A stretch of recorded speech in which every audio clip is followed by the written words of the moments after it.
A word of warning, this podcast explores graphic and disturbing stories and includes some strong language. It therefore may not be suitable for our young listeners or other folks who may find it disturbing.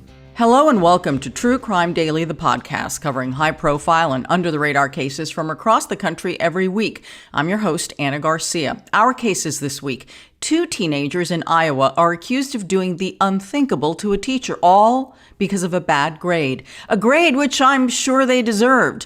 The teen boys have been charged with first-degree murder after allegedly bludgeoning their Spanish teacher to death and then disposing of her body. The boys may be 16 at the time of this murder, but they will be tried as adults. But first, when a New York City cop kills his 8-year-old son who has autism because he soiled himself, mercy is hard to come by. In fact, it is a cold day in hell, literally, because that man left his little boy to freeze to death in an unheated garage when it was freezing. It was 19 degrees out. Many of you know this case because we have been covering it here for 2 years, and today we can report that a jury has found the father guilty of murder. We're recording this on Wednesday, November 9th of 2022. Our guest is Alison Triessl, a Los Angeles-based criminal defense attorney, a legal expert who you can see everywhere on television. She's the legal expert for Access Hollywood, for the LA TV station KTLA, a tremendous friend of mine and the show. Welcome, Alison. Thank you, Anna, for having me. I always love being on your show. We've got some cases that are very disturbing. And the first one, Alison, I can tell you, even as I was going through the parts of this in preparation for the podcast, I was getting so angry and I was getting so hurt and so mad because I often feel this doesn't have to happen. Children should never be killed by their parents. And it kills me to know that the system was involved. The Suffolk County system was involved. Department of Child Services, teachers complained to them. The mother complained, and yet this still happened. The baby boy died. Yeah, I mean, this wasn't just that teachers and a parent complained. Teachers and the mother were actively involved in trying to stop this horrific abuse.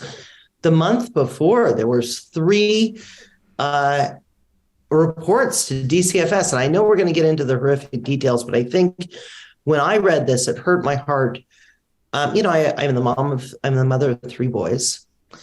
The callousness, the utter disregard for human life, the fact that he's a cop, the fact that he is a cop, and I do believe, Anna, that played a major role in how he was able to avoid detection and why they repeatedly returned these boys back to their father.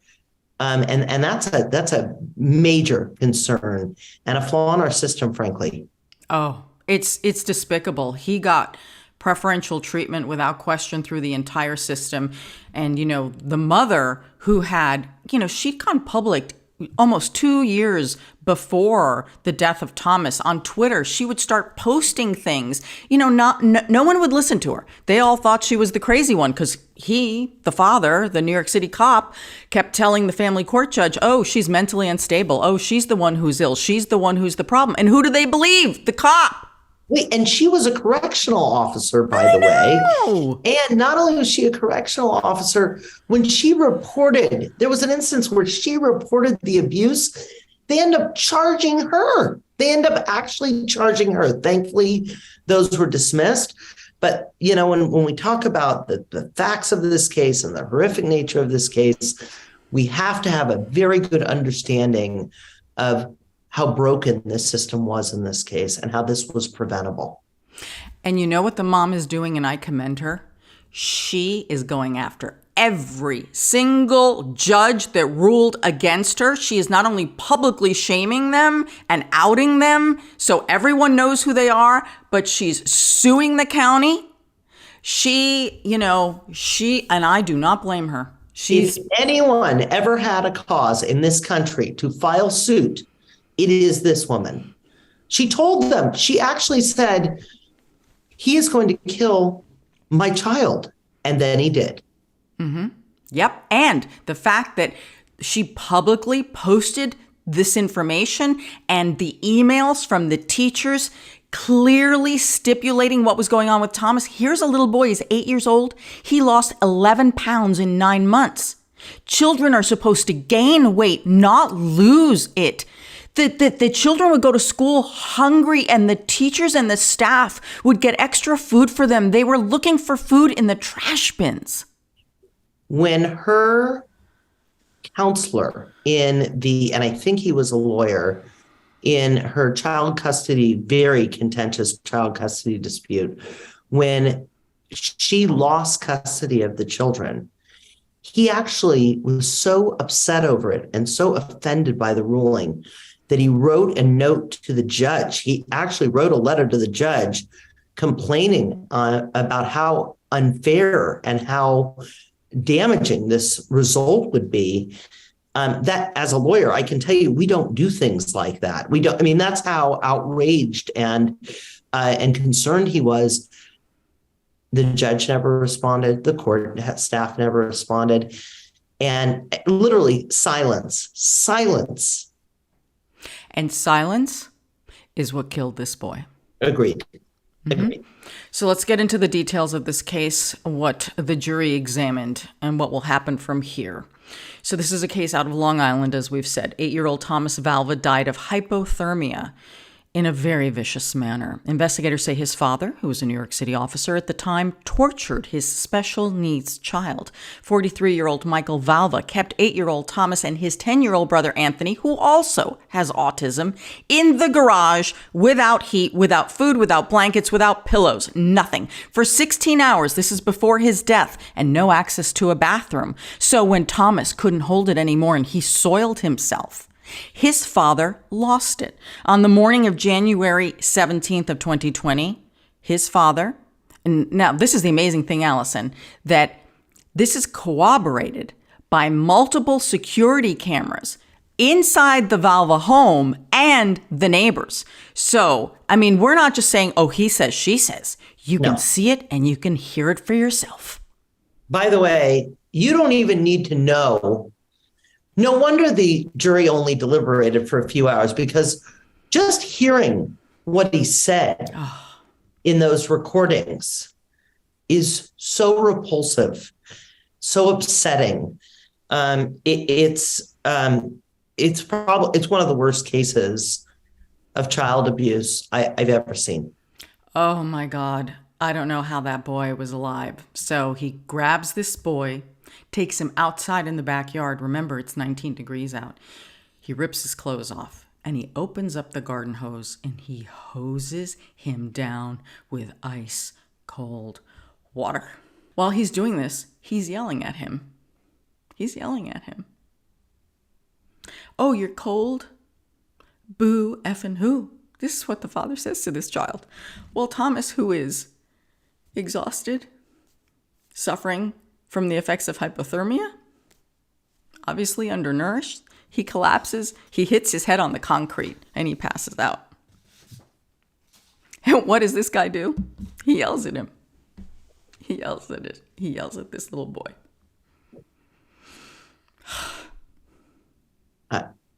I know. I mean, Anna, look, there are no words. After he yells at him to wake up, at some point later, before he calls 911, he tries to suffocate. He makes it as though this child has suffocated to cover his own disgusting acts before he called 911. Because now he needs this child to be dead. He can't have a witness. Correct. So, and he puts Thomas in a warm bath. Oh, wow. What a dad. He waits an hour to call 911. Oh, and the lies he tells 911. We're going to play that. We're going to play that for you in just a bit.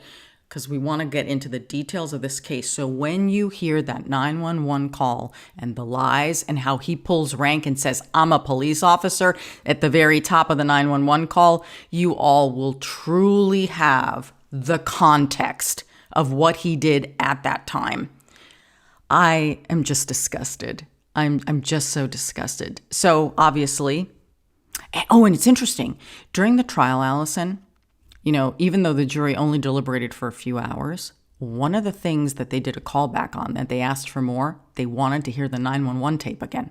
They wanted to hear it again because the issue on what they would find him guilty of, if they were going to find him guilty, had a lot to do with if he showed any, what is it? It's like a disregard for human life? So obviously. Right. I mean, it is depraved indifference to human life. And it was not too soon after they heard that tape that they convicted him. But what I think, this jury watched this guy through the entire trial. And one of the jurors remarked, it was his lack of remorse. Even when he sat there during closing arguments, when there was a picture of his son, he wouldn't even look at the picture of his son. It was not just his acts, but if you're going to argue that he didn't intend to kill him and that, yes, he was neglectful and abusive, but he had no intent to kill, well, don't you think that parent would be crying hysterically, saying, what have I done? What have I done? How could I do this to my child at the trial? Something. Right. No. My baby boy. No, there was absolutely none of it. Obviously, Thomas ultimately died. His body temperature was 76 degrees. He had no chance. So the father, Michael, is arrested. And so is his live-in fiancée, Angela Polina. Now, she is not Thomas's mother, but police say she is complicit in the abuse, and she has been charged. Her trial is next. He was tried first. The mother of the children wanted them tried together at the same time. She was also furious that the trial was not video streamed and didn't have access to cameras. I don't blame her. I think the community has a right to see what's going on in this case. Right. New York, unfortunately, for those of us who believe that courtrooms should be open to the public so the public can see and hear how our justice system works. I wholeheartedly agree with you. New York is one of those states, unlike Arizona, unlike Florida, where most judges close their courtrooms to media. Now, I do disagree a little bit with the idea that these two should have been tried together. And the reason I say that is because in a true justice system, you want someone convicted of the acts for which they commit. And there would have been undoubtedly true real bias, if Paulina is sitting next to, not that she should be treated any better, not that she wasn't complicit, and I'd say more than complicit. I would say that she participated. There is a text exchange between them where she says they soiled their bed again. He soiled his bed, and he says, well, I'm going to need to beat him. So, she was involved, but I do believe that in a case like this, she should get her own trial. She should get her own jury. A jury should hear the evidence against her. I think it is as horrific as the evidence against him. She obviously is not guilty as we speak. But I do believe that is the correct ruling. Yeah. And you know what? I agree with you, Alison. I'm sharing with everyone that the mother didn't like that. And right. And I'm her. I wouldn't either. Yes, exactly. And I think after all this mother needs to be heard. She needs to be heard through the process and the system here, because she was not listened to in the beginning. So we really need to pay attention to her words right now. I think that that's so important. Let's talk a little bit about Thomas's parents, so you can have an idea of what was going on, and we're going to get back to that day that he died. So Michael Valva and his ex-wife, Justina Zabuco Valva, divorced in 2015. They had 3 children. Anthony, who was 10, Thomas, who was 8, and Andrew, who was 6. The divorce was contentious, each one of them accusing the other of being neglectful and abusive. Alison, you've given us some background already on how contentious this was and how unfair it was.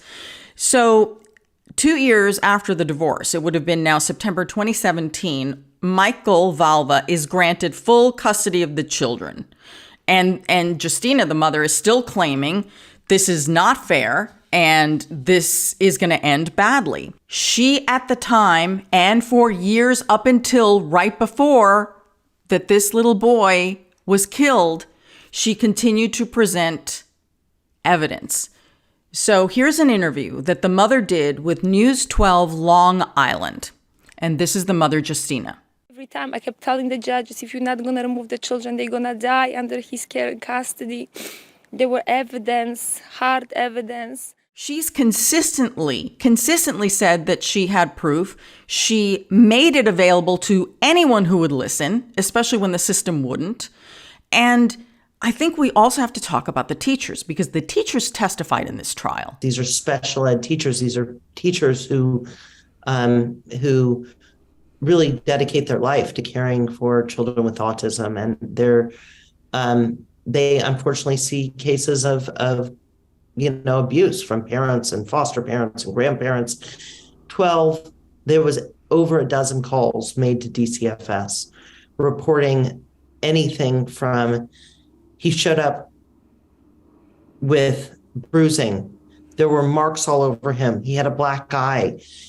He had soiled himself. These kids have not eaten. They're malnourished. These are not people who were intermeddlers. These are not people who are trying to cause a problem. These are people who saw something and are mandatory reporters. The state relies on them to act. They did act, and then they were dismissed. These teachers were dismissed routinely, call after call after call. There was something like 3 calls in December, right before this happened. And the calls were so detailed, Anna. It was just, the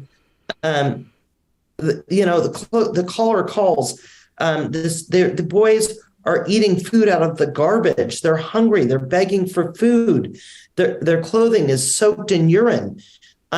If you're a social worker and you get a call like this, and then you say, oh, and they closed the case. She begged them not to close the case, and they closed it, and they said it's unfounded.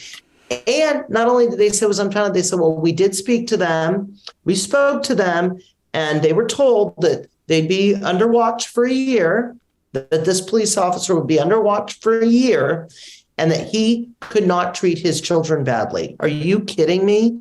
And I want to say one thing about him being a police officer, because this is how this, in my mind, so much of this happened.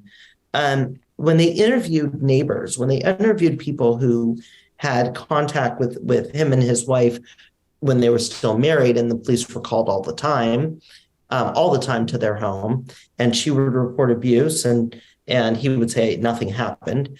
He said, he's a police officer. He's a police officer. Everyone's scared. Who's going to not believe a police officer? I am just so disgusted by this. I am so disgusted by this. And then flip that around. A police officer who swears to protect and instead inflicts this on his special needs boys. And Alison, explain this part of this lunacy.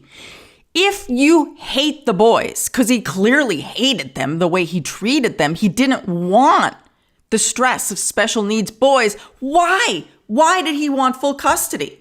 Oh, I have the answer. Anna, he didn't want to pay child support.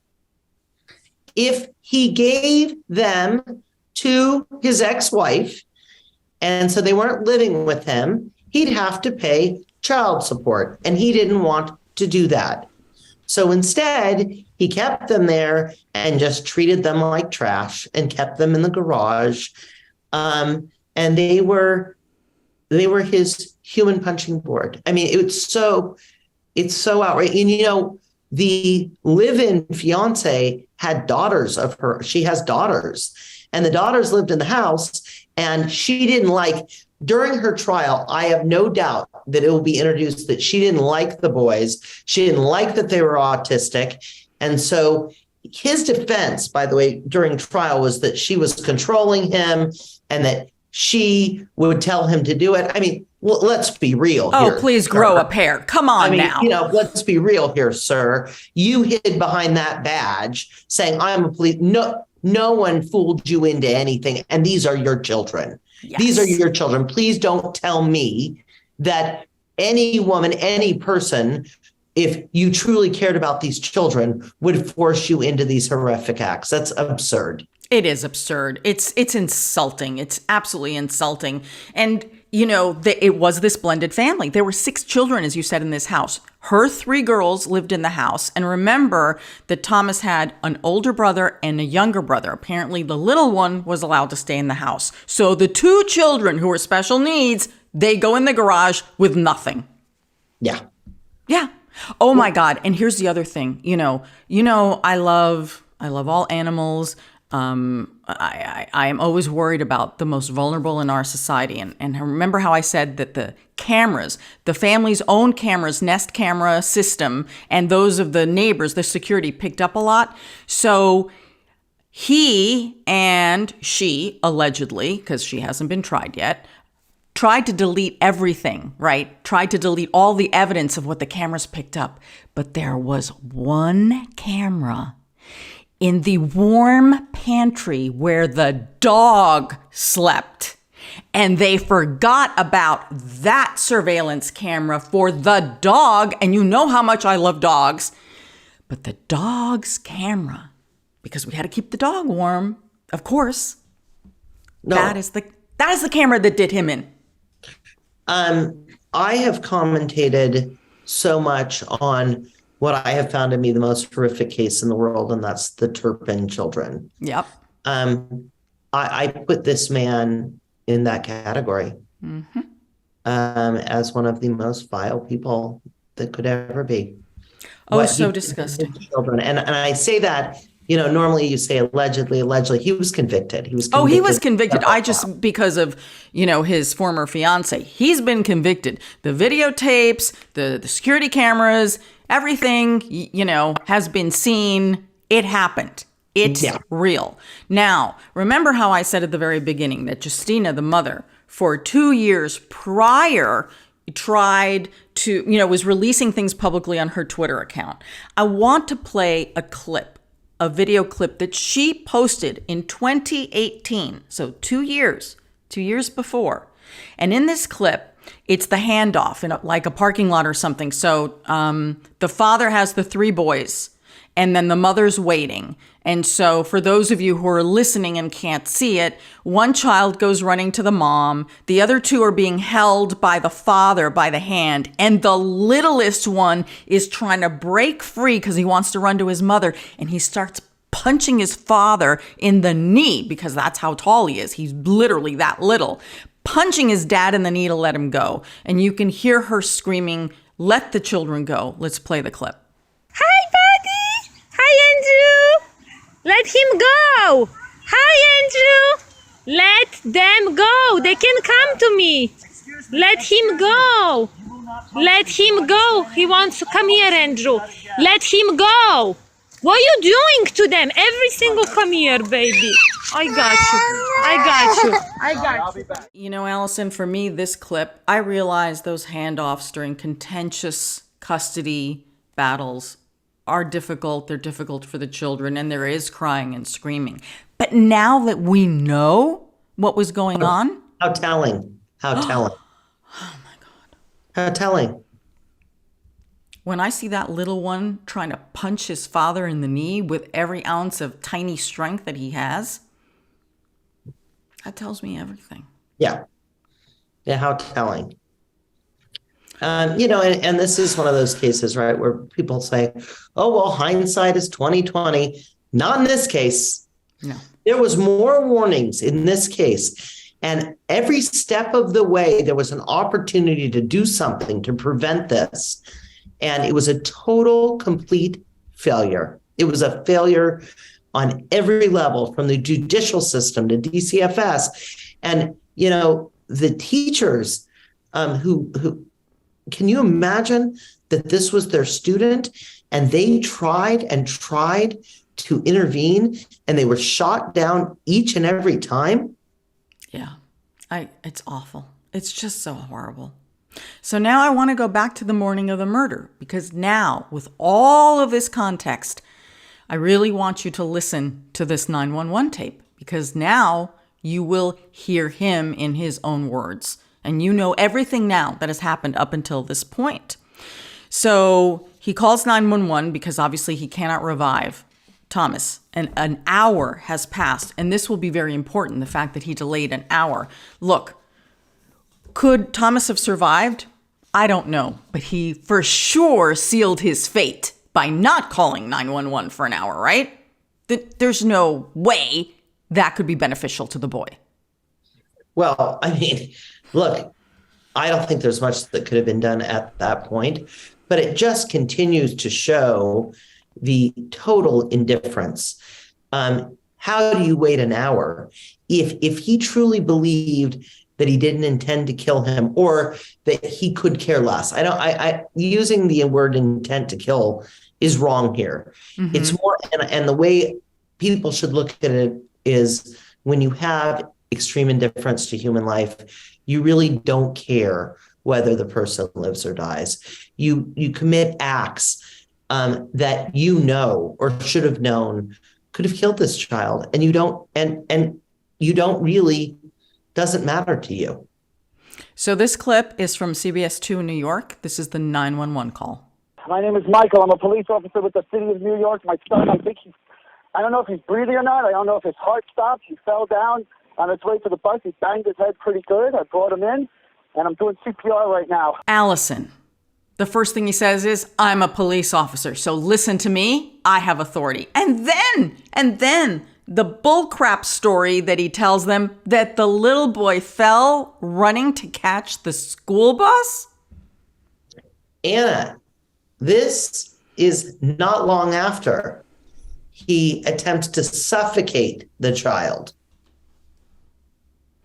Well, the only good thing here, and there's nothing really good, is that at least the responding and investigating officers for this segment of this horrific series of crimes, at least they knew this story didn't add up. They knew immediately, and also the surveillance cameras proved there was no running to the school bus. Nobody fell. Then you have the neighbor's surveillance camera proving what just happened in the backyard and how he fell, being hosed down with, ice cold water. So I find it fascinating that the jury asked to hear this yet once again. Thank goodness. They're short deliberations. I don't even, some of the jurors had shared, Alison, that they were having trouble sleeping at night. They were so deeply affected because what we're sharing with you is a fraction of what happened and a fraction of the evidence. And we're not even seeing it. This was a 6-week trial, Anna. Teachers testified, right? Yeah, everyone, the police. Oh my God. No wonder they can't sleep. The jurors can't sleep. They should be, thank you, jurors, for, doing your job, finding this man guilty. I don't know how else it could have been. And it was second degree. And one of his defense attorneys were trying to get lesser charges. And, I've talked about that through the entirety of explaining this case, but just so we're clear on the legal side of things, they were willing to admit that he was abusive and neglectful. Right. Mm-hmm. What they were asking for was a manslaughter charge. Would have gotten him probably 15 years in prison on the manslaughter. What they tried to argue unsuccessfully to the jury was that he never intended for the death. He was abusive, but he never exercised indifference. or a depraved heart.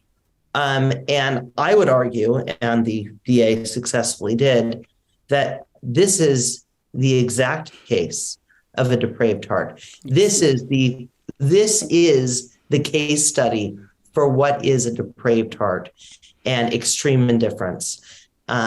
So the jury didn't believe it. The jury didn't buy it. And my heart extends to them too, because I'm sure they were shook by this heart-wrenching, gut-wrenching, awful testimony. Horrible. So on November 4th, Michael Valva was found guilty of second-degree murder and 4 counts of child endangerment. And of course, we are awaiting sentencing here. His former fiance, Angela Polina, faces charges of second-degree murder and child endangerment. Her trial is next. Just to remind everyone, we've done extensive reporting on this case, and we have 2 episodes that you can listen to or view. And those cases, when we reviewed this one, it was with Dr. Judy Ho, and it was very insightful. And there's more information and more background. Obviously, we couldn't cover it all, especially since we've done so much on it in the past. But if you're interested, we do have those 2 other podcasts for you. Our next case is out of Fairfield, Iowa, where 2 teenagers allegedly killed their Spanish teacher over a bad grade.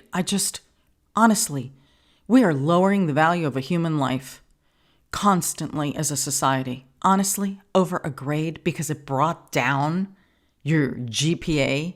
Maybe you earned that grade, huh? You know what, though, Anna, I'm going to tell you something. I know that it will come out because I've done criminal defense for 25 years. The tipping point was the grade, but I assure you that these teens, if in fact they did it, there was years of trouble.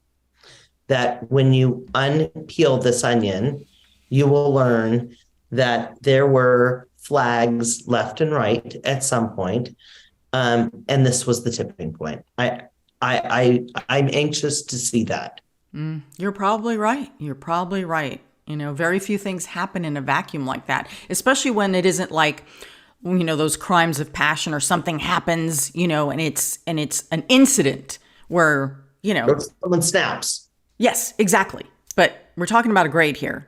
Yeah. We're talking about a grade. Oh, by the way, allegedly he said this grade was going to lower my GPA, and she was doing that to other students too, where it would lower their GPA. Yeah. Mm-hmm. Right. Yeah. Because maybe the student doesn't realize that maybe the grade is kind of on them. Yeah. Or it's reflective of how they're doing in the class. Hello, look in the mirror. It's telling you the truth. So Jeremy Goodall and Willard Miller, who are now 17, have been charged with first-degree murder in the death of Noema Graber, who is 66 years old. She was the Spanish teacher at Fairfield High, where they attended. According to court records, Willard Miller was frustrated because the teacher gave him a poor grade in Spanish, and that had lowered his overall GPA. So the students, these 2 teens, they were 16 at the time of the crime. They are now being charged as adults. Prosecutors allege that the boys stalked the teacher prior to the killing and claim that the pair even talked about plotting this murder on Snapchat. So Noema Graber had been a teacher at Fairfield High School since 2012. Willard Miller, he's the one with the bad grade. He allegedly went to discuss the grade he received in Spanish class with the teacher. Okay, that's reasonable. Go talk to the teacher. Find out what's going on the afternoon of November 2nd of 2021. Later that day, around 4 p.m., Graber drove her van to a local park where she liked to go for her afternoon walk. This was her routine. Every day, same time, right? We all know, we've attended school, we all know it's like, this teacher's over there, that right? Everyone's got a routine. Yep. Witnesses told authorities that Graber's van was later seen leaving the park at around 4:42. That would have been about 45 minutes later after she got there for her walk. 2 males were seen in the front seat of the vehicle. Okay, well, 2 males could be anyone. Witnesses then said that Graber's vehicle was parked on a rural road about 5 p.m. So that'd be what? An hour after the murder. Or no, excuse me, an hour after she was seen at the park, because we don't know exactly the time of murder. Right. Witnesses claim to have seen 2 white males exiting the vehicle. According to authorities, witnesses claim to have received a phone call from the teens. Okay, here's the interesting. The teens allegedly called one of their friends and said, "Hey, can you pick me up? Come pick me up." Yeah. Pick me up." Yes. Yeah, this is after they're the ones who ditched the teacher's van.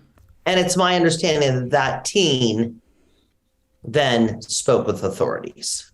I hope so. I hope there's a young person in this doing the right thing. And I'm sure that school is filled with fabulous young people who are mourning the murder of their Spanish teacher, and they're having to process the accusations that 2 of their classmates are responsible, possibly, for her death. This is a small town in Iowa. One of the students was interviewed and she said, this just doesn't happen in our town. And this was a wonderful teacher. She always had a smile on her face. Why? Why would, over a grade, why would you do this? And how is killing her going to fix your grade? Oh, you think maybe your GPA is going to affect you getting into college?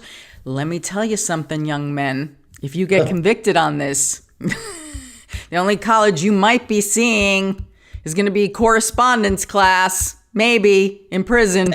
And look, can we get back to that when we talk about what some of the defense motions were? Yes, of course. All right. So let's get back to, the events as they were unfolding. So we've got the, hey, can you come pick me up? Which, puts them in a place. And you have now an additional witness that puts them in a location. So the next day, the teacher's body was found in the park. She had reportedly been beaten to death with a baseball bat before her body was hidden under a tarp, and then a wheelbarrow and railroad ties were put on top of the tarp to hold it down. She died of trauma to the head. So Miller and Goodall allegedly planned the killing over social media. This is what authorities are saying. And in court records, the prosecutors are alleging that they stalked her, learning her routines, talking about how to dispose of the body, and that apparently there was a witness to the Snapchat conversation, and that has been handed over to the authorities. Now, here's what's interesting and could really use your insight in this. The police say it's being reported that they interviewed the 2 teens, and they claim that Willard Miller expressed frustration with his teacher because of the way she taught Spanish, and that he allegedly called her an asshole to the authorities. That he admitted that he was indeed frustrated about the grade in his GPA.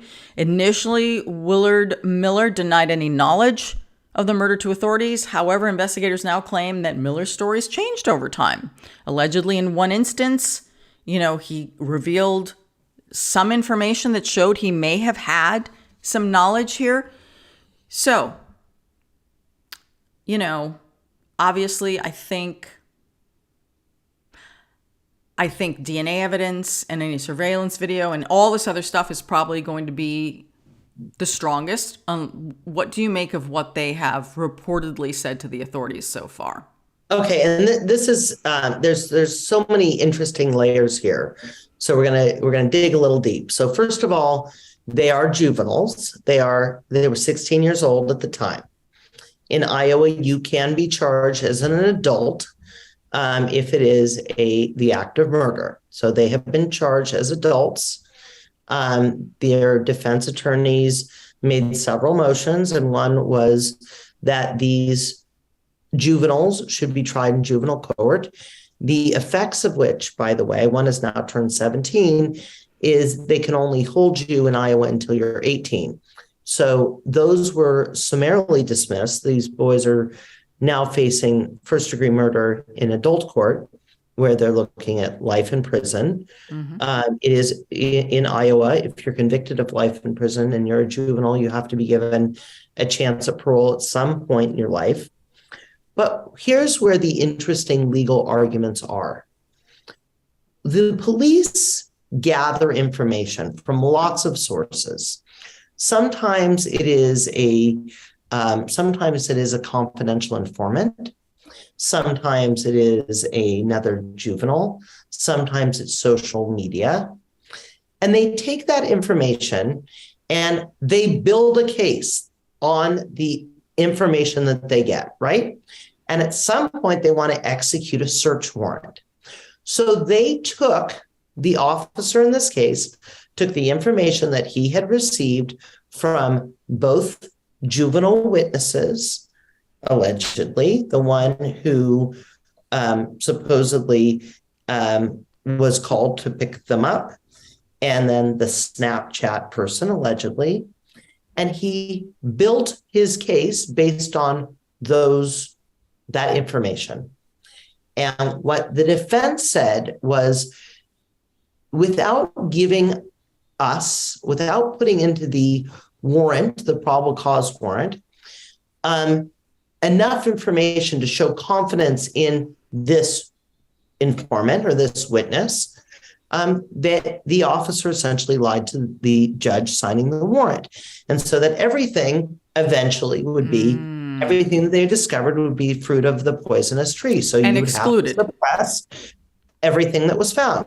And when we're talking about everything that was found, what are we talking about? We're talking about a Snapchat dialogue that names the two as being involved. We're talking about bloody clothes found in Miller's home. We're talking about evidence that would be direct evidence of a crime. And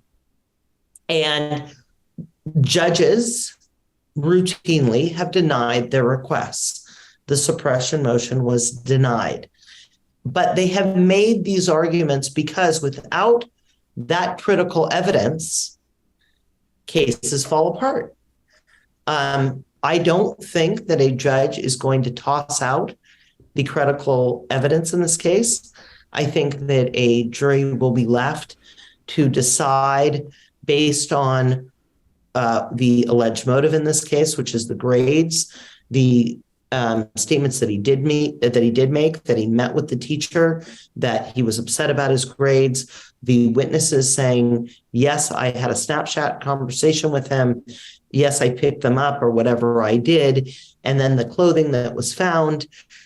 That's going to be the central part of the prosecution's case. That's going to be what makes up the case. And it's going to be hard for these boys to ever overcome that, in my opinion, because his explanation changed multiple times. And then he talked about I was there, I know all about it, and I was forced into doing some of it by masked teenagers. Right.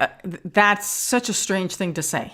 Right. And it's not, it's in my opinion, it's just not believable. Right. It's like a kid making up a crazy lie to cover up, something that they did. Right. Right. So that's where their case is. And the case really, it's a tragedy because I believe that there were warning signs and there should have been more intervention. I say that a lot in these cases. I say these things just don't happen. There were warning signs along the way, and I wish people would have picked up on it. I think that will come out, and I think that the defense will have to talk about whatever troubled backgrounds these boys had. Yeah. Willard Miller's trial is scheduled for March 20th of 2023. Jeremy Goodall's trial was originally scheduled for December. However, it's been pushed back and there is no date on that. And let's not forget that a teacher is dead here, a mom, a member of the community, and Graber's son posted about his mother's death, calling her an angel of a woman and one of the kindest souls he ever knew. It is time for our comments section. These are the crime cases you all are talking about on social media, and our producer, Will Updike, is here now. Hi, Will. Hey, how's it going, Anna? Great to see you, Alison. Nice to see you, Will. Okay, so this week we have a case of a chicken fortune billionaire crashing into the wrong nest. Now, the suspect in this case is John R. Tyson. I'm just going to get that out of the way. He's Tyson the CFO. Chickens, right? Yes, he's the CFO of Tyson Foods. He's the son of John H. Tyson, both pretty similar names there, who has been the chairman of the board for, over a decade. He's the heir to this whole fortune. So what happened was John R. Tyson here was reportedly arrested over the weekend when he allegedly fell asleep in someone else's home. So this comes out of Fayetteville, Arkansas. What happened here was a woman came home at approximately 2 a.m. and she found John R. Tyson asleep in her bed. So she called the police. And kind of as a side note here, this wasn't exactly a B&E. The woman allegedly reported that she might have left her front door unlocked. So there is that. When officers arrived on the scene, they found that Tyson's clothes were at the foot of the bed, really made himself comfortable there. And officers were able to identify him once they found his driver's license after sorting through these clothes at the bottom of the bed, presumably. So when officers tried to speak to him, he reportedly fell back asleep and could not speak. So the officer said that he smelled of alcohol. But yeah, as I mentioned up top, like Tyson does serve as the chief financial officer of Tyson Foods and is also the son of the company's chairman. So he was arrested on November 6th on charges of public intoxication and criminal trespass.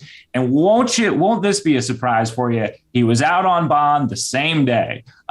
So people were really interested in this one. Logan S. said, sounds like he's been living his best life, which I agree with. This guy has probably been living his best life his whole life. Are you kidding me? We have some people a little bit worried about Tyson Foods, the company here. Eric N. said, hopefully he handles Tyson's finances better than his alcohol. I have to see this because I just saw it on Forbes. Tyson's stock is down about 3%. I doubt that it's related directly to this incident, but it can have helped things just from a public perspective. Linda T said maybe the price of Tyson chicken will go down.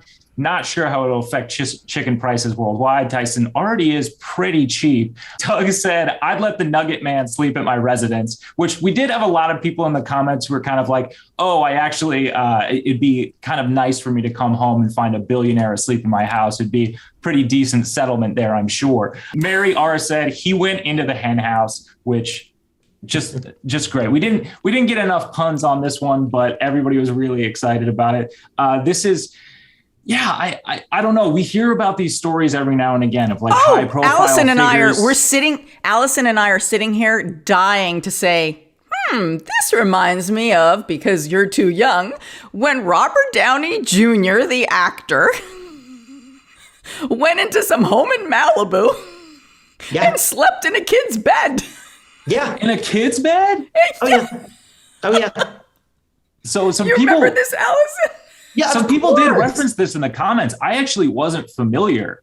Oh yeah, I sure did. Oh yeah. And by the way, just so you all know, I covered a case a couple weeks ago on a guy who was a former executive, I believe at Tyson. He now works for Beyond Meat, and he got arrested. And the guy who bit the nose? Yes, the Beyond Meat guy? Yes. You're covering that? Of course. Oh my God. And so I'm just, what's going on in the chicken business? Like, what's up in the poultry business? In the food business, yeah, because the Beyond Meat guy, right? The meatless company. And Tyson forever, though. He had worked at Tyson. Oh, he worked at Tyson? Yeah, he was an executive there before. before. I didn't know that. Yeah, it was some tailgating something or another, and he gets into an altercation with someone. And he bit a guy's nose. Like, what's going on here with food executives? Tough time for food executives. Tough time for billionaires. Our heart really goes out to them. Yes, it is a tough time to be a billionaire. Mm-hmm. Yeah. Mm-hmm. All right. Well, thank you, Will. Absolutely. I'll see you all next week. Thanks. Bye. What does that say, Allison, when we remember covering, Robert Downey Jr. when he was going through his It's been a minute. We've been here in LA a long time covering news and crime. I was practicing then, and his cases were in Malibu. There used to be this most wonderful court in Malibu. Remember yes, that? I love that court. And right, the best. And he would be in front of Judge Myra literally, often. So you would be in court, and there he would come in front of the judge over and over. And that judge was like the most wonderful, most understanding judge. And even he had basically at some point had it. Yeah. And for those of you who may not remember, Robert Downey Jr., the actor, went through a very difficult time in his life. battling his addiction demons, and he worked really hard at it, and he's pulled his life together. And I would say, honestly, in the last 15, 20 years, he's just been living a great exemplary life. He is the ultimate success story. Yeah. We were poking fun, but I mean, listen, to not just has he had an amazing career since then, but he kicked his addiction, and now he's an advocate for sobriety, and it's amazing. Yeah. So let's hope Tyson Food Man get some inspiration. Gonna get you better. You have an opportunity to change things around here. Yeah. Well, Alison, thank you so much. We've had an incredible episode today. Where can people find you if they want to know what cases you're representing or what you're talking about? No. So Anna's joking with me because I handle some cases that I know that we would all want to cover, but I obviously won't comment on my own cases. Exactly. I'm a criminal defense attorney and in Los Angeles. And I'm the legal expert at KTLA, which is a local channel in Los Angeles. I am the legal expert at Access Hollywood, and I have a segment with Mario Lopez called Trending with Triessl. And so I am out and about covering all great stories as you are. And Anna, we have covered some really amazing cases, and I feel so blessed that you asked me to be on your show. I really do. I think it's always a pleasure. We love having you on. People who listen and watch really, feel very comfortable when you're on. And I think it's important. We're always looking for a balance in this discussion about crime. And everyone brings a different level of expertise, and always trying to find our compassion for humanity in here. Although I got to tell you, some of these cases really challenge us. Right? Yeah, I mean, look, for anybody who is a parent, is a human being, when you hear of parents abusing children like that, it's the unthinkable. But I think it's so important that we cover them. And even if it affects or it changes the life of one person, we've done our job. Mm-hmm. Yeah, it's important. It's important. You can find me on all social media platforms at Anna G News. You can find this episode and all of our episodes wherever you get your podcasts. Subscribe to True Crime Daily, the podcast. True Crime Daily has a YouTube channel. We've got almost 5 million subscribers. So we thank you for that. Sign up for our newsletter at truecrimedaily.com. I'm your host, Ana Garcia. And until next week, as we always say, don't do crime.